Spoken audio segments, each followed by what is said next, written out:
Minnesota Senator Al Franken is revealing how he changed from a TV joke writer to a leading Democrat on Capitol Hill. Franken was elected to the Senate in 2008 by a razor-thin margin. He's now serving his second term.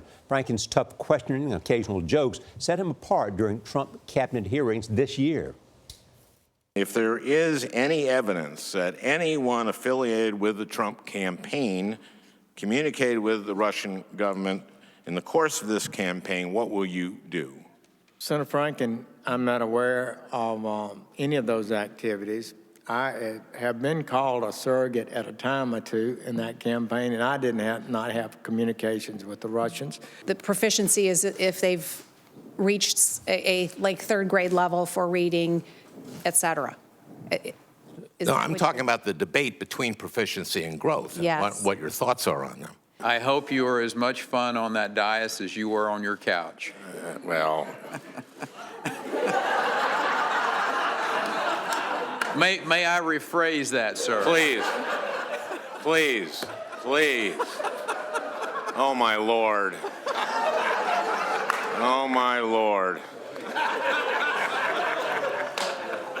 Well, I think we found our Saturday Night Live soundbite. His new book, Al Franken, get the subtitle, Giant of the Senate, follows his path from Saturday Night Live to Congress. Senator, welcome. Thank you. Pleasure to have you here. Thank you all. Great to see you. Let's talk about Washington. Oh, yeah, yes. That's where I am half the time, at least. Yeah. Tell us where you think the Jared Kushner circumstance is. Well, he didn't disclose a lot of his contacts with mainly, I guess, Russians. It's against the law or not? I think it is. I mean, you're supposed to, in getting a security clearance, you're supposed to list those. And then there's this peculiar one where he was trying to set up a thing within the Russian communications system so that our own intelligence couldn't be part of it, which is very unusual. Look, we have a special prosecutor. We're going to be looking at this. This might be come out to when, what did the president know and when did his son-in-law tell him? Should his security clearance be taken away? I think we should look at that. This is a pretty bad breach. Look, these guys, the administration, they're not acting like people who have nothing to hide. And so, but we have a special prosecutor, we have the intelligence committees in both the House and the Senate that are looking at this, and, we have to see where the facts lead us, of course. But we don't know yet. No, we don't know. Senator, health care. It's a hot potato. It's now gone from the House to the Senate. Is anything going to happen? I hope so. What we have in the House, what came out of the House is just dreadful. It's just awful.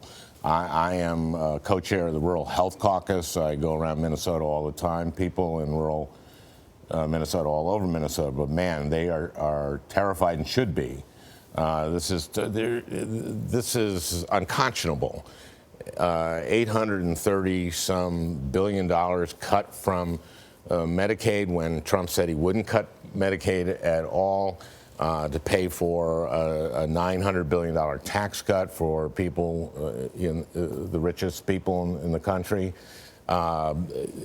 jeopardizing protections for people with pre-existing conditions. This is just an awful bill, and I hope we can get in the Senate to working in a bipartisan and open way. You think bipartisanship in the Senate ain't dead?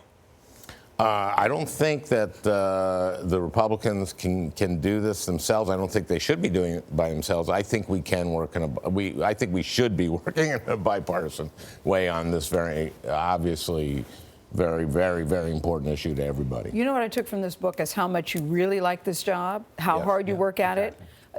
I was very, very touched by that, Senator, what this job really means to you. But there's also times when you struggle because being funny is in your DNA. And that your staff sometimes has to say, okay, Al, let's keep it here in the room.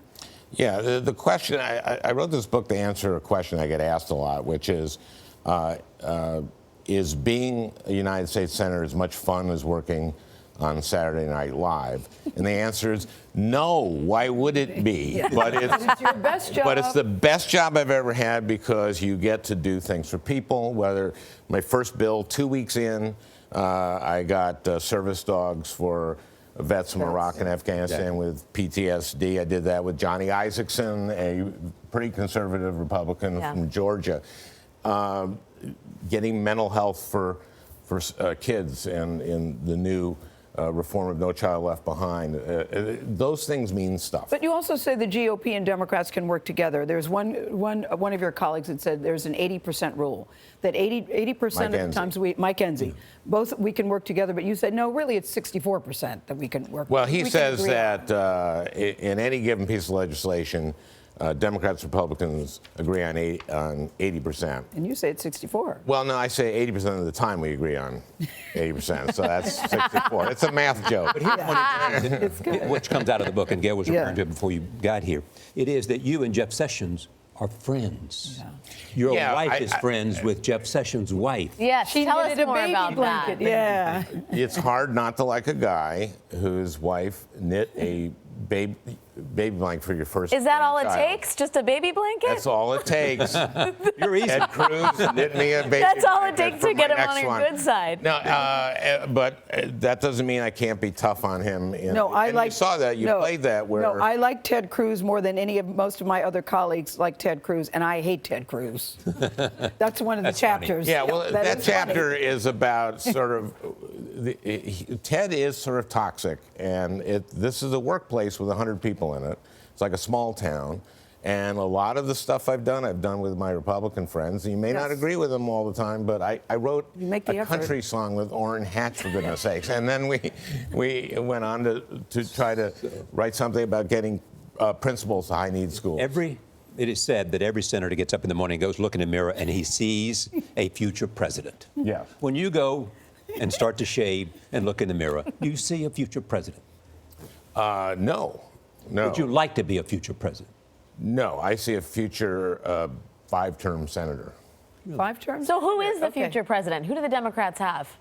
You know, isn't that a fun game to play? Yes, national television. And I think many of my colleagues may run, and my goodness, it wouldn't help me very much to single one out, would it? Oh, no favoritism there. No, because I want to get things done. Yes. Because that's why I like the job. Senator Franken wanted to send a note to a constituent who turned 110 and said, "Dear Ruth, you have a bright future ahead of you."